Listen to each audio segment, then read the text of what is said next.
What is normal in your country but weird in the rest of the world? Story 1. We call a traffic light a robot. I really don't know why. South Africa, right? Story 2. In Denmark, if you haven't gotten married before the age of 25, you'll get tied to a streetlight and get showered with cinnamon. It's common to see big orange spots on the ground around streetlights. It's a very old tradition and we don't actually expect people to get married before 25, but the tradition still goes on. Story 3. Kissing the cheeks as a way to salute between men. It's pretty common here, but when I've done it in America while visiting a friend of mine, some other people asked us if we were gay. Edit, they didn't came to our face saying, "Hey buddy, you're gay," they simply misunderstood and told this friend of mine they didn't know he was not straight. It was nothing disrespectful. Story 4. Exporting weird manners since 1861. To be fair, it's common in some other countries in Southern Europe. For example, I have Albanian origins and they do this as well, and I imagine someone in Greece do it too. Plus it's far more common in southern Italy than in the north. Story 5. In Switzerland, carrying your military rifle with you. You get the SIG 550 when being conscripted in the army and you take it home in your own property. Now, there are two different cases. When you're going to or coming from the military base, you also have your whole gear with you and you're in uniform, so no one is suspicious. But there's the two. Case, we have mandatory shooting here, obligatorisches aka Skijswezen Osserdienst, so you go to the shooting range. Many young guys don't have a car, so it's legal to transport these guns just with the train etc. without wearing your uniform. There were actually some alerts to the police, made by tourists, which thought there was a criminal or active shooter on the way. The military did made a response to the press later and said, that was legal. That was the case of a radio moderator which had his gun with him as he was going to work in morning and to the shooting range on afternoon. He was ride his bicycle and had his rifle on him. Today, the soldiers don't carry ammo with them, but in my time, that was before 2007, we had the Tasken munition, emergency ammo, which was a sealed package with 50x 5.56mm NATO rounds. Maybe, this is not weird for US Redditors, but for many countries in the world with strict gun laws.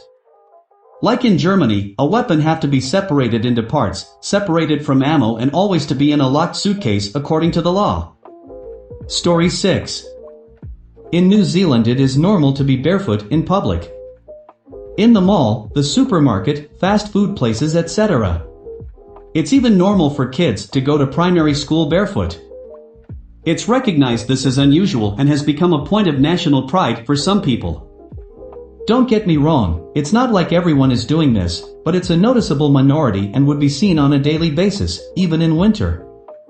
Story 7. If you ever find yourself surrounded by 3 or more Spaniards and want to start a mini civil war, you only have to ask with or without onion? You don't need to specify what, they'll all know instantly what you're talking about. In the highly unlikely event that they all were in agreement, there is a follow-up question guaranteed to succeed where the former one failed: raw egg or fully cooked? Although the degenerates who like their egg raw refer to it as being juicy or Galician. You'll have a massive argument going on in no time. What can I say? We take potato omelette very seriously. Story 8. We scream when we cut the birthday cake in Venezuela. It is expected to be a blood-curdling scream, and people laugh at you and ridicule you if it wasn't loud or scary enough. Also, our birthday song is like 2 minutes long. Story 9. One of our closest friends is from Venezuela. Do you also run around your neighborhood with a suitcase on New Year's Eve to bring you good travels in the new year? Or is that a hyperlocal, possibly just her parents', custom? Story 10. Children playing on a playground while artillery fires not even half a mile away from them. Ukraine. If you made it this far, please consider pressing the subscribe and like button. Now continue to the video. Story 11. I found out that brushing my teeth in a public bathroom was strange outside of Brazil. Edit, it's nice to see all the other countries that also have this habit. We are the Toothbrush International League now. Story 12. After having a few cups of coffee before lunch and doing a lot of talking, my mouth feels dry and stale. I enjoy my food more when I eat with clean teeth. I realize that it is good to brush after eating. I usually remember to do that too, but I almost always brush before lunch. I'll also admit that I have been running late and, in my rush, forgotten to brush at home. It was really nice to be able to brush when I got to work. Coworker adopted the practice of keeping and using a toothbrush at work. I don't know when he brushed. Story 13. In Latin America, when a kid gets hurt, the mother invokes the power of a frog's ass to cure the wound.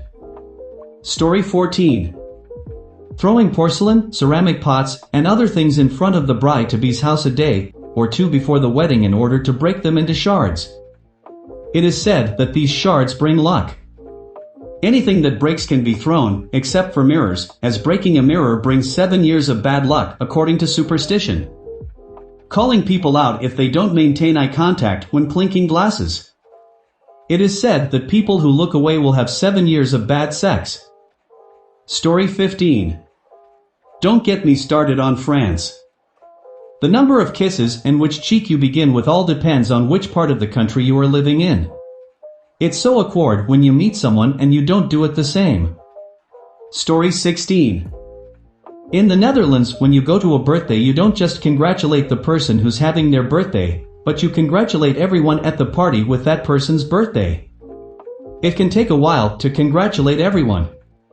Story 17. Context: I'm Spanish, but studied my bachelor degree in the UK. This is more an anecdote on what is considered strange in my country, but totally normal for me. After inviting a few uni friends to my hometown in Spain, a baffled former British friend said it was really strange that Spanish people drank during lunchtime and dinner just for the pleasure of it rather than to get drunk. She thought it was a waste of money to drink without actually getting drunk. She was dead serious. That was a real cultural turning point for me. Story 18. Not my country, but when I was at a joint base with other service members from different countries, the African soldiers would hold hands if they were friends. It was really weird to see because in the US we're not supposed to show PDA in uniform. Cultural differences, I guess. Story 19. I'm Latina but grew up in the American Bible Belt, and the one time I tried to hold my friend's hand, she freaked out thinking I was a lesbian hitting on her. I was like 9. In retrospect, Southern girls are very averse to touch. When we take pictures in a group, they would hover their hands over each other's shoulders or backs to avoid touching each other. They do side hugs or front hugs while sticking their butts out to avoid full frontal contact. Story 20. Not really unusual in a few places I've been. I understand it as a visual social cue to surrounding people that it indicates that you are having a serious conversation or don't want to be disturbed. First time was with my adopted brother, best friend's brother-in-law, i.e. Turkey. We were walking, talking, and he put his arm around me like we were a couple. Weirded me out and he explained the culture around it. I experienced the same in Ghana a few years later and finally in Papua New Guinea. All around a similar concept of indicating that you are either with someone close to you and don't want to be disturbed, that you want to speak honestly and earnestly with another, or you are having a serious private conversation. I imagine plenty more places do it too. I have picked it up a little myself. Story 21. United States here, ads for prescription drugs always comes to mind when this gets asked. No reason Joe Nobody sitting on his couch watching a commercial with some dude playing with his dogs and climbing a mountain should be telling his doctor what to prescribe, whether for herpes or MS. Story 22. Not my country, but in Spain people celebrating a special moment or personal accomplishments, like their birthdays, bring something for the rest of the group to share instead of the other way around. I saw kids bring candy for the rest of their class on their birthday.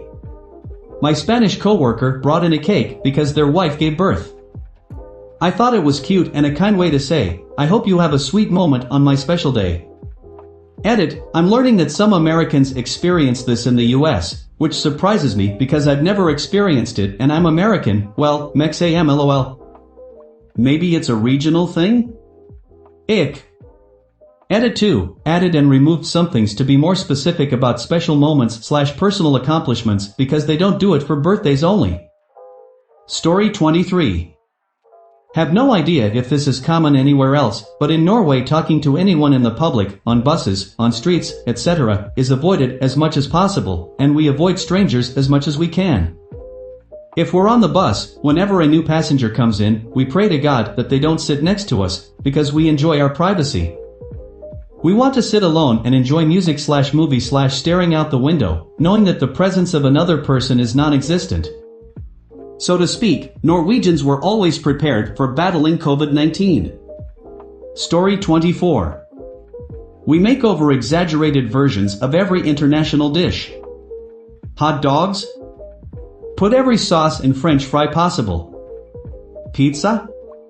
The sky is the limit and every topic is available, even fish, even shrimp, even Doritos. Sushi? Put cheese, mayo, and sometimes even guava in it.